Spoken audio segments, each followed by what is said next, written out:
বাইরে কথা বলতেছেন, ইদানিং গর্জন দিচ্ছেন, হুঙ্কার দিচ্ছেন, অনেক কিছু করতেছেন, কিন্তু এগুলো আগে কেন করলেন না? আমি অনেক গলা ফাটাইছি,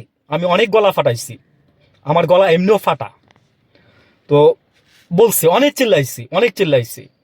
আমি ইলেকট্রিসিটি চলে গেছে নির্বাচনের দিন, আমি বলছি কোনো একটা মিডিয়ারে দেখি নাই বলতে, কাউরে দেখি নাই বলতে।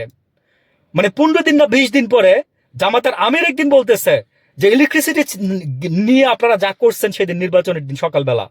আমি বলছিলাম যে 1.5 ঘন্টা, তখন এই ইলেকট্রিসিটির ক্রাইসিস ছিল না, জানেন তো 2 মাস আগে ইলেকট্রিসিটির ক্রাইসিস ছিল না।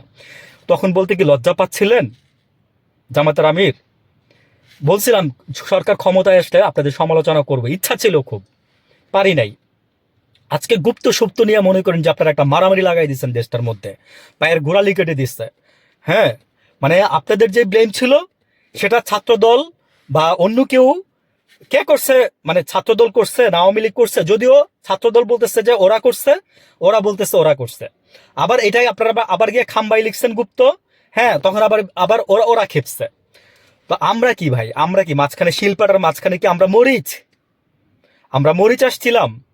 যে দায়িত্ব নিতে জানেন না, যেই দায়িত্ব করতে পারেন না, সেটা নিতে যায় না। যেটা পারবেন না সেটা বলে দিয়েন, জনগণই দেখবে জনগণ কি করবে। হাসিনার সরকার, আপনারা তো একা কিছু করেন নাই। এই যে জুলাইয়ের আন্দোলন ক্ষণে ক্ষণে মাঝখানে ভেঙে গেছিল। একবার হচ্ছে আপনার যে রামপুরাই, ওই যে মানে আমতারেক সেটা কৃতিত্ব নেয় অনেকটা, যে মানে ঝিমাই গেছিল আন্দোলন, সেখানে আমি সে রাস্তায় থেকে রিস্ক নিয়ে নাকি করছে, আসলে কিছুটা তো করছে। আমি বললাম না যে যা ঘটবে, যা রটবে তার কিছুটা হইলেও ঘটে, এটা সত্যি কথা।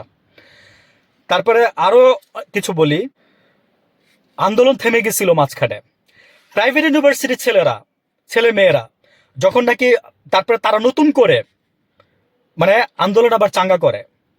আন্দোলনটা তো ভাই একদিনের ছিল না। তো আপনারা সেই আন্দোলনের উপরে দাঁড়ায় আজকে ক্ষমতা আরেকটা দলকে দিয়ে দেন, ডিপ স্টেট ক্ষমতা আরেকটা দলকে দিয়ে দেয়, আর আপনারা বৈশা বৈশা আঙ্গুল চুষেন। আবার এখন প্রতিবাদ করতে আসছেন, সময়ের প্রতিবাদ করতে আসেন নাই। এখন অনেকে বলে যে বিপ্লবী সরকার বলবেন এই সরকারকে, অন্য কোনো সরকার বলবেন না। তো তখন কি করছিলেন আসিফরা, যে এই যে ইউনুস সাহেবের না বসাইছিল না, আমি বলি যে মন্দের ভালো, তখন আর কেউ ছিল না এরকম। কিন্তু ইউনুস সাহেবও যা করে গেল, যা দেখাই গেল, এখন একটা দল বলতেছে যে ইউনুস সাহেবের পিছনে নাকি মানে দুর্নাম ছড়ানোর জন্য এগুলো। আমি বলবো যে ইউনুস সাহেব 90% ভালো কাজ করে গেছে, 10% কাজ উনি অবশ্যই খারাপ করে গেছে।